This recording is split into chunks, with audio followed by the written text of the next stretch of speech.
الحمد لله الصلاة والسلام على رسول الله وآله وأصحابه ومن والاه walaalyaal meel kastood adduunka kaga sugan tihiin waxaan inagu salaamayaa salaanta islaamka salaantaas oo ilaahay nagu amray kitaabkiisa quraanka inaan isku salaano assalaamu calaykum waraxmatullaahi wabarakaatuh waxaan jeclahay inaan ka hadalno mawduucii aan ballan qaadnay aan ku soo qoray mowqica safxadda Facebook oo ahaa inaan ka hadalno insha allahu tacaala ayaamahan mawduuc ku saabsan siyaasadda dunida muslimka lagu dhaqo oo aan u arkayo inay tahay mawduuc muhiima inay dadka culummada iyo ducaadda iyo aqoon-yahanka iyo dhallinyarada muslimiinta u soo koraysa haweenka intuba inay fahmaan waxa weeyaan walaalayaal caalamka islaamku waxa uu yahay caalam ilaahay uu xabaahu ku galladaystay ilaahay subxaanahu wa tacaala 5 arrimood oo muhiim ah 5 arrimood kutubta ka warramaya waad la socon karaysiin taswiirahooga insha allahu tacaala arrinta koobaad uu ilaahay ku galladaystay caalamka islaamka waxa weeye waa caqiido wanaagsan dadka muslimiintu waxay rumaysan yihiin rumayn wanaagsan oo ah inuu alla qudha jiro xaq u leh in la caabudo amarka iyo nahyiga laga qaato jannada iyo cadaabta inoo haya ilaahaas oo ah ka quraate ee dhammaanteen aan ku xidhannahay oo aan caabudno waxaa la dhahdaa alcaqiida waxdatu alcaqiida waa ummad midnimo caqiida ah leh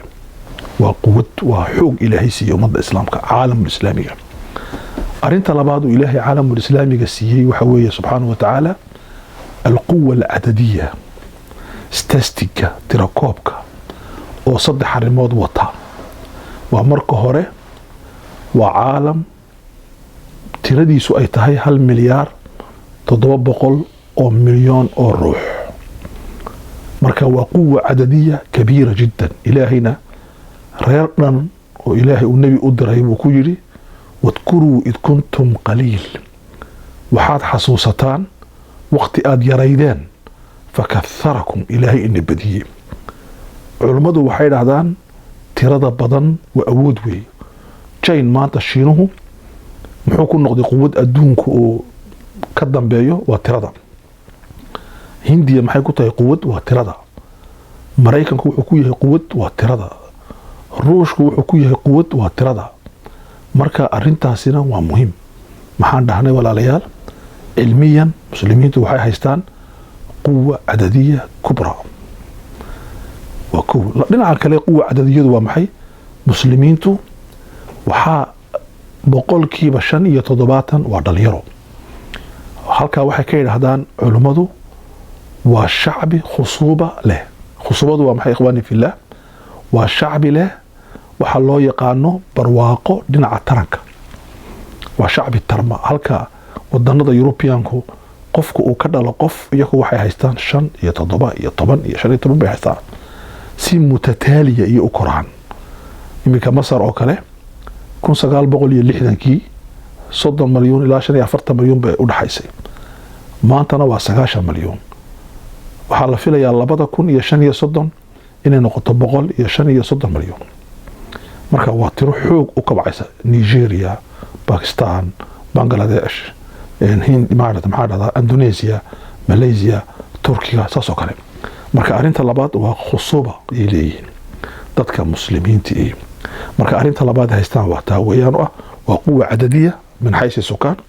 waa quwa cadadiya min xaysi alquwa oo ah dhalinyaro weeyaan duquhu ma badnee dhalinyarada badan arrinta kale dhinaca tirada uu ku jirta waxa weeyaan muslimiintu berigii hore waxaa badnaa dadka quantity-ga tirada badnayd imika quality badan baa ku soo beeraya dadka muslimiinta ah aqoon-yahan يعني هدي مثلا jaamicaddu ay ahayd 10 jaamicadood 1950 adduunka carabta maanta 350 jaamicadood inkastoo tayada jaamicaduhu ay yaraadeen awoodoodu laakiin haddana dad fara badan oo mutacalimiina ayaa soo biiray marka waa quwad tiro ah tayana wadata imika jirta arrinta saddexaad ee dadka caalamka islaamka ilaahay ku galladaystay waxaa ka mid ah subxaanahu wa tacaala quwa akhlaaqiya muslimiintu waxay leeyihiin quwad akhlaaqiya oo ah bini aadamnimadii kama baabi'in dadka muslimiinta ah yacni muslimiintu uma fikiraan si xayawaannimo ah guurku weli waa muqadas qoysku weli waa muqadas galmoodku weli xalaasha ayaa ka fiican xaaraanta waxa weeyaan waa dad akhlaaqdii fardiga ahayd sii nool dadka muslimiintu marka khaasatan qoysku waxyaalaha iminka adduunka laga cabsoonaya waxa weeye waa burburka qoyska marka dadka muslimiintu taana way leeyihiin waxay ilaahay u galladaysa ka mid tahay arrinta afraad waa quwa dhaqaale muslimiintu maaha dhaqaalay ka shaqeeyeen laakiin ilaahay meesha uu dejiyey wakadalika jacalnaakum ummatan wasatan dhadhaxaadkii adduunka fadhiya hawo kulul maahin hawo qabowna maaha shaam oo kale maqribka oo kale malaysia oo kale indonesia oo kale yacni meel aada u kululna maaha badi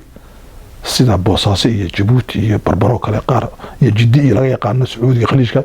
laakiin inta badan muslimiintu waa dhadhaxaad hawadooda waa jawi dhadhaxaad ah qabowgan ka jira ee barafka oo yurubta maaragtay waqooyi iyo north america meelaha qaar ka jira male waa hawo boqolkiiba 26 u dhaxaysa iyo 18 waa meelaha loogu talagalay inay xadaaradu ka sara kici karaan sida ay sheegaan culimada xadaaradda iyo taariikhdu marka muslimiintu ilaahay wuxuu siiyey manaafidii adduunku iskaga dooshisay maaragtay meesha maray u dhaxaysa yurub iyo maqrib oo maaragtay madiiq qaayar jabal taariq la dhacdo muslimiinta ka taliya inkastoo isbaaniyolku dagaal kula hayaan baabal mandab oo boqolkiiba 30 ilaa 35 dhaqaalaha dunidu maro muslimiintu ku dhex yaala hormus meesha dhacdo oo batroolka adduunka ugu weyn gaaska oo marana muslimiinta ka taliya baxrul aswad oo ay turkigu soo ceshan doono 2023 iyadana waa meel muslimiintu ay leeyihiin yacni boqolkiiba 75 dhaqaalaha adduunyadu meelaha inuu mara loogu talagalay muslimiin buu ilaahay dejiyey subxaana wa tacaala arrinta kale batroolka oo ah maaragtay meesha uu ka neefsado warshadaynta caalamku muslimiinta boqolkiiba ilaa iyo 6 iyo 50 ilaa iyo 1 iyo 60 inta u dhaxaysa gacanta ku hayaan soo saarka waliba nooc aadka u fiican ay gacanta ku hayaan marka lagu daro gaaska dabiiciga oo isaguna ay muslimiintu xoog u leeyihiin marka lagu daro in xadiidka manganeeska lagu daro maxaan ku idhaahdaa fosfoorka waxaas oo dhan muslimiintu horumar bay gaarsiin yihiin waa meel ilaahay wuxuu dhigay muhiima 4 webi ee nabi maxamed uu ku tilmaamay webiyada jannada furaat iyo niil jayxuun waxay dhex maraan wadanada muslimka dhex maraan marka webiyadaas oo dhan barwaaqada ilaahay baa siiyey subxaana wa tacaala marka waxay ku tusaysaa muslimiintu waa quwad caqiido waa quwad akhlaaq waa quwad dhaqaale waa quwad tiro arrinta ugu dambaysa ilaahay dadka muslimiinta uu siiyey subxaana wa tacaala ee fursadda ah waxa weeyaan waxay karti u leeyihiin inay taariikhda mar labaad ku soo noqdaan quwad waxay noqon karaan camal oo qur-aanku saas oo kale ninka la dhahdo Fukuyama buugiisa ugu dambeeyay Hitoktombaba labada nin ee Mareykanka ah waxay qireen waa iskuulka ugu weyn ee markaa siyaasadda dhaqaalaha ka shaqeeya iyo cilaaqaadka international waxay qireen inay xadaarad walba leedahay hogaamiyayaal haddii ay fahmaan hogaamin kara adduunka marka waxay dhahdaan xadaaradda kristanka iyo protestanku waa Mareykanka hogaamiyayagu ortodokasku waa ruushka yidhahdaan konfushiyuska waa shiinaha yidhahdaan xadaaradda islaamkana waxay dhahdaan saddex weeyaan waa Masar tiro ahaan iyo mowqic ahaan waa Turkiga istaraatiijiyad ahaan iyo tiro ahaan iyo mowqic ahaan iyo Indonesia tiro ahaan laakiin Indonesia iyo Pakistan fursad ma haystaan muslimiinta ay ku hogaamiyaan iyo Iran baba yiraahdaan laakiin labadaas miilay marka waxaan uga jeedaa wax weeyaan way ku soo noqon karaan imkaaniyat alawda inay soo noqon karaan bay raggaasi qirayaan muslimiintu taariikhda ay ku soo noqon karaan. marka aniga waxaan rabaa mushkiladda dadka muslimiinta ka haysata inay taariikhda ku soo noqdaan maxay tahay, uskageena iyo dhibaatadeenna waa ayo. marka taas baan jeclaaday inaan kutubtana waan soo dhigi doonaa mawduuca ka hadlaysa dadka, maxaa yeelay anigu waxaan doonayaa dadkaan maanta la hadlaya maaha dadka caadiga shicibkeenna xadiis baan u samaynaa markasti, waa horjoogayaasha shacbiga weeye, waa dadka aan rabno inay madaxa muslimiinta wax ka bedilaan. waxaan rabno waa culummada, waa ducaadda, waa mufakiriinta, waa fanaaniinta, waa sheekhyada, waa horjoogayaasha shacbiga weeyaan, waa dhalinyarada wax baranaysa. sidee baan ummadeenan u bedilnaa waa muhiim jiddan. culummadu waxay dhahdaan laba arrimood intaan mawduuca gelin, qofku hadduunan aaminsanayn waxba ma qaban karo. kow, man lam yaqtanic biاtagyiir falaa yuqayir. qofku hadduuna ku qanacsanayn inuu wax bedeli karo waxba bedeli karo. alqanaaca biاtagyiir, ku qanacsano inaad wax bedeli kartid, adiguna isbedeli kartid, dadkan aad bedeli kartid. waa arrinta koowaad weeyaan. arrinta labaad ee muhiimka ah waxa weeye man lam yakun, qofka noqon waaya maca atagyiir falaa yuqayir. qofku hadduu isbedelka raaci waayo waxba bedeli karayo. qofku hadduu aamino sida ay wax yihiin baa saxa, waa qalad. sida aan maanta nahay dhooqaan dhex fadhinaa. adduunka waa lagu qoslaa, waa taswiirta ugu fool xun ee adduunka martay asaabiicda ugu dambaysay waxa weeye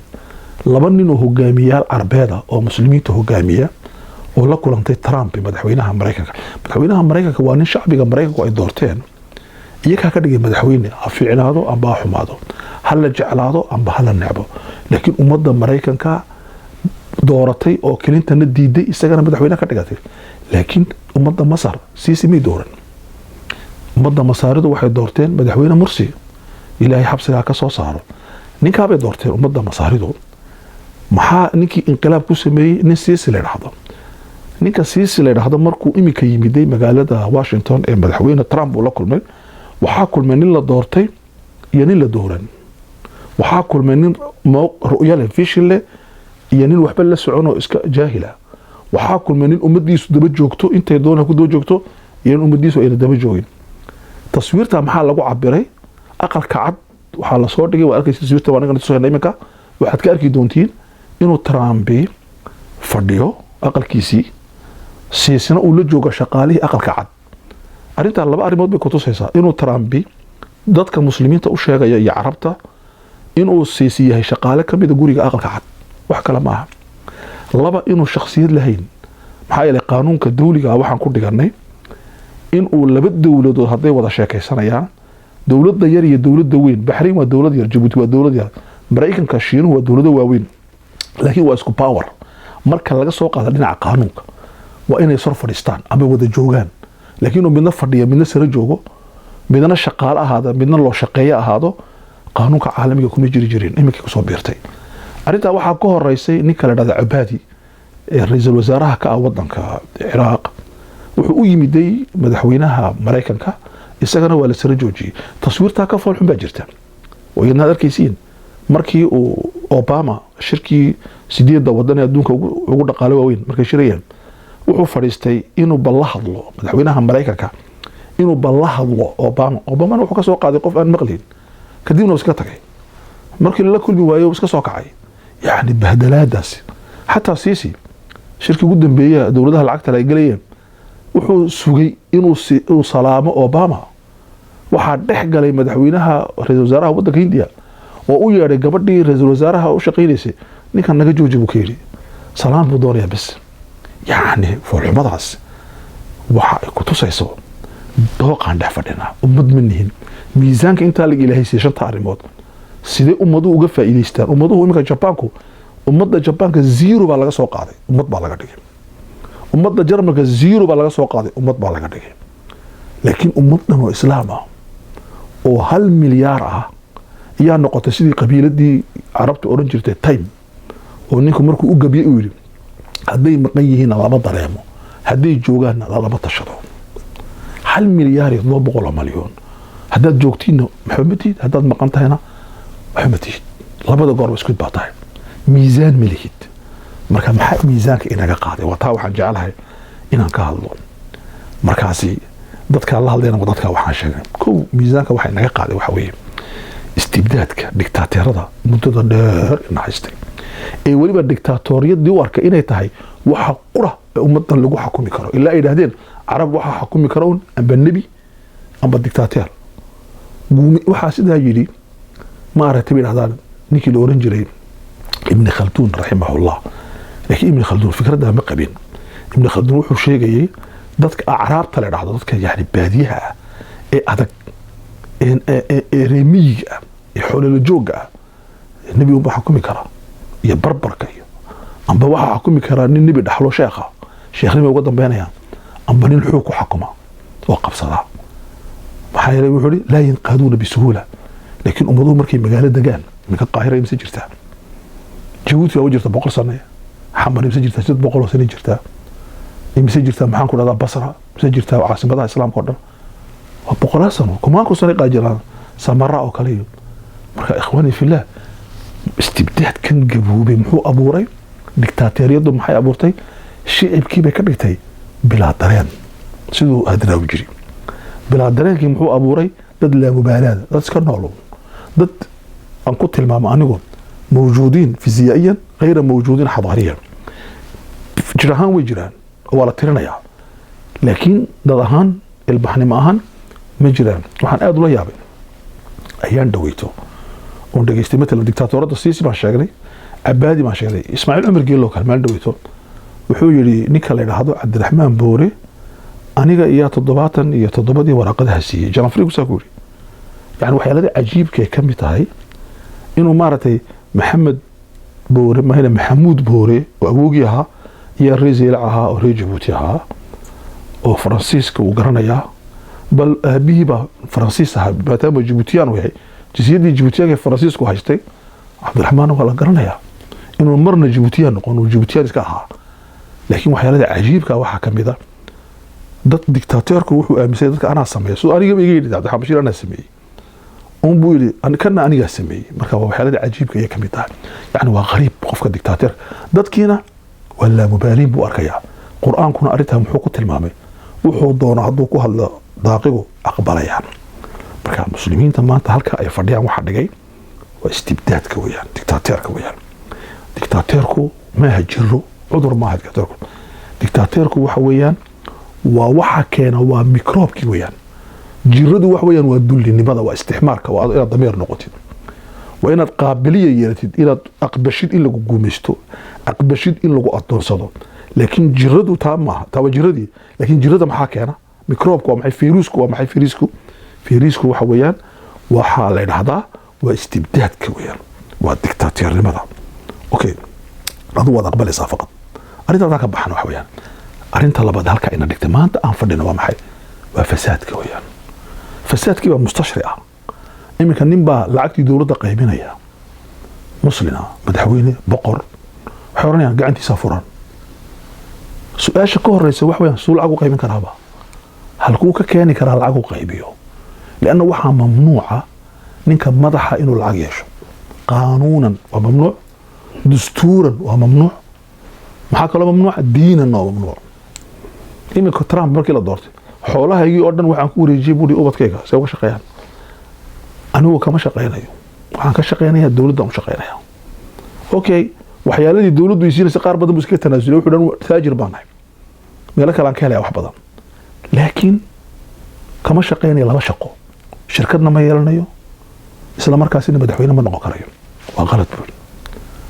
cadaankii baa sidaa garanay gaaladii ilaahay garanayn aakhira garanayn iyo taa kala garanaya laakiin waxa koraan dadka qaarkood madaxweynaha uu tagno gacan weyn yahay suu gacan weyn yahay madaxweynuhu waa inuu cadaalad weynaado weeyaan madaxweynuhu waa inuu qaanuunka ilaaliyo weeyaan madaxweynuhu waa inuu naxariis bato weeyaan waa inay dawladdu noqoto iyadoo ta gacanta weyn okay mesela su'aal baan ka jawaabeynaa in mesela wadamada qaar baabuura la qaybin baabuur si loo qaybin karaa su'aal wax weeyaan gaariyaan qaybinay dawladda daanay si gaariyo qaybin dadkii adduunka baaskiil lagu shaqataa gaariyo dawladda wala diinaya maartay in dawladda petrol laga cuno waxa la raacayaa baski dawladii waaweynaa Denmark ra'iisul wasaaruhu ku soo shaqo tagaa baskiil wasiirka tacliinta ee Sweden tareen ku soo raaca aba basku soo raaca wasiirada qaarkood waa saas oo kale marka ay diyaarad raacayaan markay raacayaan waxay raacaan ma taqaanaa meesha la dhado economic class ka raacaan si ay lacagta dawladda u ilaaliyaan iyaga oo garan cuni kari lahaa laakiin ma cunayaan qaar baa yidhahdaa war way cunaan si kaloo cilmiya u cunaan si kaloo cilmiya ma jirto halkan sida kale cilmiga waxaa loo dhigay si kaloo cilmiya loo heli kara inuu cunay wuu cuni karaa waa bini aadan waxaa dhahdaa kursigu powerku waa shahwad laakiin waxaa la sameeyey bahaladii qabanayay baa la sameeyey jaraa'idkii baa xora alamru bilmacruuf baa jaraa'idii qur-aanka halkan wannahyu cani lmunkar wanaagana waa la is amrayaa xumaantana waa la reebaya baarlamaanka ka shaqeynaya waxa wasiirada ka shaqeynaya laakiin meeshan fasaadkii caalamka islaamka muxuu noqday waa manhaj waa waxa dhado uu habaysan yahay dadku ma arki karayaan fasaadkii madaxweynuhu shirkaduu leeyahay warshaduu leeyahay diyaaraduu leeyahay baabuuruu leeyahay boqorku saasoo kaleu leeyahay dadku waxa male lacagtii muslimiintu kor intay u kacday bay koox yar gacanta u gashay siduu qur-aanku ku tilmaamay likay laa yakuuna duulatan bayna alaqniyaai minkum koox ininka nigamadoo lacag leeya iyo lacagta ku ururtay masaakiintiina way ka soo ururtay masaakiintii dhulkay dhabra ku hayaan fasaad bakistan wadan lacag le weeye ninka madaxweyne ra-iisul wasaaraha ka waa ninka adduunka muslimka ragga ugu lacag badan buu ku jiraa Morocco ninka boqorka ka waa ninka adduunka ragga ugu lacag badan Barnay waa ragga adduunka ugu lacag badan khaliijku waa ragga ugu lacag badan xataa Afrika madaxweynayaashiina Ismaaciil Umar iyo kuwa maaragtay dhulkeena goboleedina xakumo Soomaalida iyo ragga adduunyada ugu lacag badan ku jiraan laakiin iskaaliyadu waxay ka imanaysaa xoolahan min ayna laka hada halkeed ka keentay waxa meesha ina dhigay waa fasaad marka ay dadka qaarkood koranayaan wasiir hebel geeri haday dhacdo soddon wan buu geeyo qalon buu ka dhacda waa libaax ايش من هو كان soddon wan wada ka dhacdo ya u diray waxan shaqa Maxamed Ghazali rahimahullah wuxuu oran jiray ninka xaakimka waxa loo diray cadaalad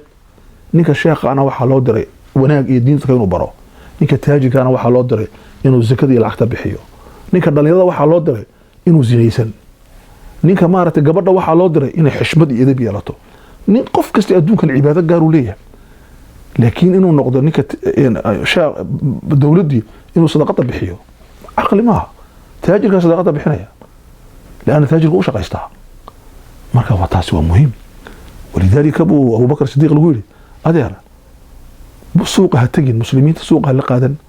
أقل كذا فردي مشارع قرنايا أبي عبيدة كولي كتابك في الأموال لساك أخرستا مركب محو شاغيا وأرنتك لساك فساد كوا وحال كائنا دقي وفساد الدون كالدولة ده حن فسادك شانية تمك ودنا قدام بيا أو المسلمين صدق قدام بيا مصر بقى ورثة جبتونا بحيتها وعيب ويه الدون كودنا ده شفافية ده ترانسباران واحد كستبيين وقالوا ويا سويدن نرويج دنمارك كندا مارتي سويس نيوزيلندا عيب يعني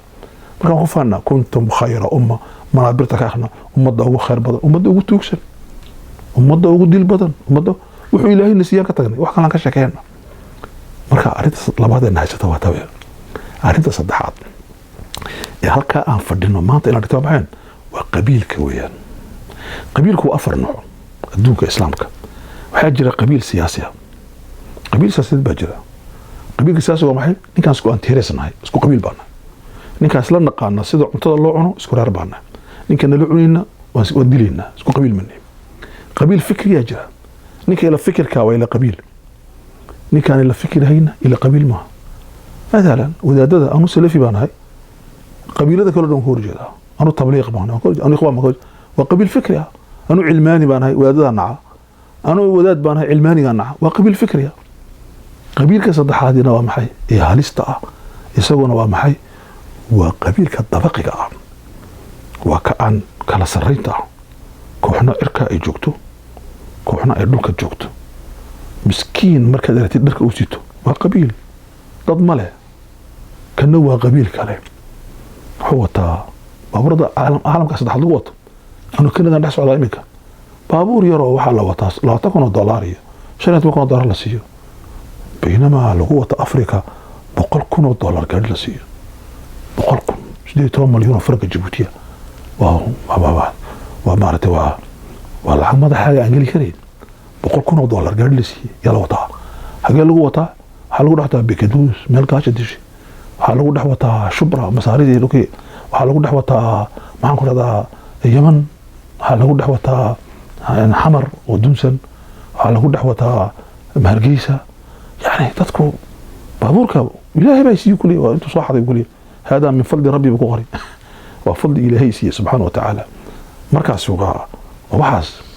مركز إخواني في الله قبيل كأفراد أقول بينا وقبيل كاني عادي إلهي أبوري إلهي بكاردي غير كاتا لكن مركز القبيل كلا الدولة ديو ومشكلة وين قبيل كما كلا الدولة ديو وقبيل كاغو هدو الدولة دا قبصدو أتفرحديد أم بوزارة في على وسيو أو تراديد ما توعد كي يجيب نوقع شيء يا نبا يقول لي وزير كمالية كل بقف كي قبطة يا جيبوتي نولعها وصاون أفريقيا ماشي قفك قبطة غير كاسي ويكو عيسى أوكي غيرها لو دي ويانا ويكم مقطع باشو هل كابي كم مقطع ديفتو أوكي وأرين صدحات ويان أرين تأفرات يا هل كائنا دكتي إخواني في الله ومكبح يوم حي وفهمي وحن دينتك قاعدة لي ويانا دينتي إلهي وإلهي أقول تلقى لي أدونك إنان كم معمولنا هي قاركورنيان وردينت مسكيتها كسو سارين وأدقوا إلهي ما كتقع الناس أدونك الله وضميها سبحانه وتعالى وأدقى إياه كبر سيد أدونك الله معمول والنبي محمد بريوه صلى الله عليه وسلم وأنيقى يجي أدونك ما معمولي كريسي ودادها وإسلامك أقانو أدقوا معمولي كريسا من قال لك يا كايري أدونك واحد لسكو في مرقيسي ولا سلام مرقيستها أنا مرقيسانو نتحاكم إلى العقل عقلي أنا هوش كيسانو لوجيك هذا عقليا نجيب بديسيد صح ويان هذا أنك أبدي أنا يقبل ده لكن هذه قلت لهجد الدين تهنوجب سرين وهذا هنوجب سرين باش حوك فرص هنوجب سرين يا بغبغة يناد قالوا سوك حسيت يناد مارت وحصور ستين يناد كبين كشفت له وتيروس والدين تفكرت إحنا لقاته كمان أمضاها قرحنايا وفكرت إحنا الدين لقاته ستوكهولم مدن اسكت جنب بابور ولا ضحك على مالدوت waxa lagu sameeyay London waxa mar lagu sameeyay wadanka Canada ee fiican dadka dhulkani waa dhul degan way hagaajiyeen la noolow hadaa la noolaan kari weydna iska noqo labada mid baa ku taala maxaa isku wareerin baba laguma qasbayna la fadhi laguma leh war aadam iska fadhin kartaa ha fadhi nala qaybta nolosha fikirkaagana soo bandhig shaqo tag diintaadana kuuma diidanin hadaad kali weydina oo naxaysidna laguma xajisanayo لوكات كاي متى اسكتي كريسا حق بدل اسكتي كتير لكن اكو بوقين waxay sameysteen ka xumeen oo kale dhulkii bay ugu laayeen hadaa leedahay dhulkii tagu difaac qofna kuma diidano dhulkaaga difaaco dhulkaaga noolayso qof ku diidan ma jiro dagaalku maaha buuq iyo maamada islaamka ummadana ka xumeen noloshooda dad muslimiina meesha ku nool oo si fiican ugu nool marka waa islaamka la fool xumeeyay islaamka la fool xumeeyay waxa kamid ah islaamka dharka ah inuu qofku intuu dhar xidho وسيستم سميستو هذا هذا هو الإسلام خميس كان يمكن أن سيتو كله طوب كان عربي طوب العربي على ضايع أبي جهل نوح نجري أبي لهب نوح نجري أبي محمد نوح صلى الله عليه وسلم أوكي يمكن إنك كويتي هي سنة وحدة شيخ ويري داعي نوح وحدة ودركوا وين باكستان درب كجري هندية أنا كان درب نوجري قدرته يجو دير يمارته وحن لها جرني حمد وين وعلمديني هورا iyo dadkeennu xidhi jireen dhaqan koofiyad waa jirta xamar lagu yaqaanay muqdisho okay ma waxa sidin waa shakli marka saasa laga dhigaa diintu waa taas leeyahay ma dadka qaarkood diinta waxay u fahmayaan in dadka habeen dhar uga shaqeeyaan aakhiro ay ka absiyaan nuudka namaan way la ooyo waano jin baa dadka galay jin baa naga ka saarana war jinka dumarka uu galay muxuu yahay horta jinka muxuu raga u gali lahayd سؤال غريبة ضد ما كنت تخصصي ذاك جيل كساران ضد كواي شهادوين ما يستان قول بلا رحيا حق المقرن محكو يا الحيد كويا محي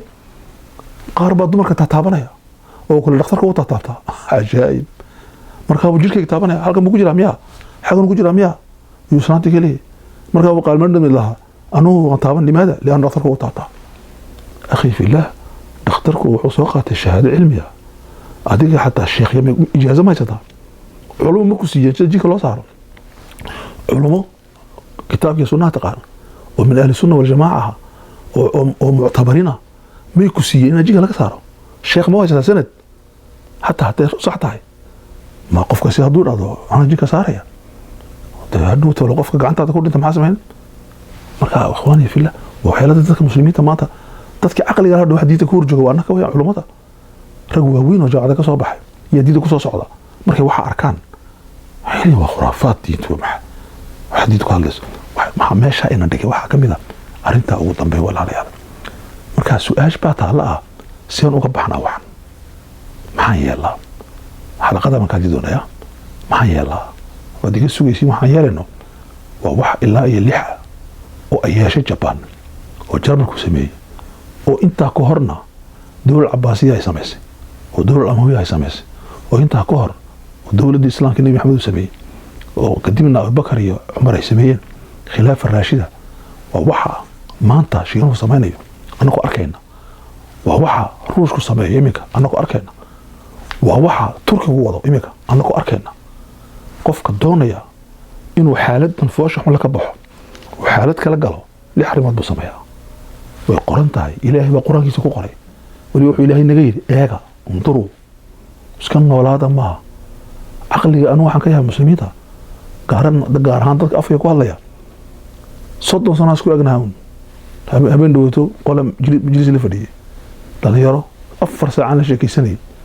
خاركود waxay 2 sano ka hor rumaysnaa mid rumaysan sidoo baa hadlaya sidoo baa ka sheekeeyeen hebel gacantiisa furan hebel waxa waa maxay wadannada ma xitaa ma kama faysirno ma dhici karaysa tiroodo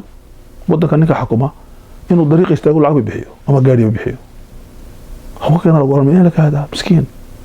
مصر تقري كريس يا إخواني في الله وأنا عقلي هلا نويا ورسيد الدولة الله وضع يصيد الله وضع شركات يصيد الريارك على الله وضع يكل دون تاعي مركب حاسب ما كتشكي دون إن شاء الله تعالى إلا ما ندرس كل ما نحن حنيجتك يا سيدنا بتقوليو والماسنتين والسلام عليكم ورحمة الله وبركاته.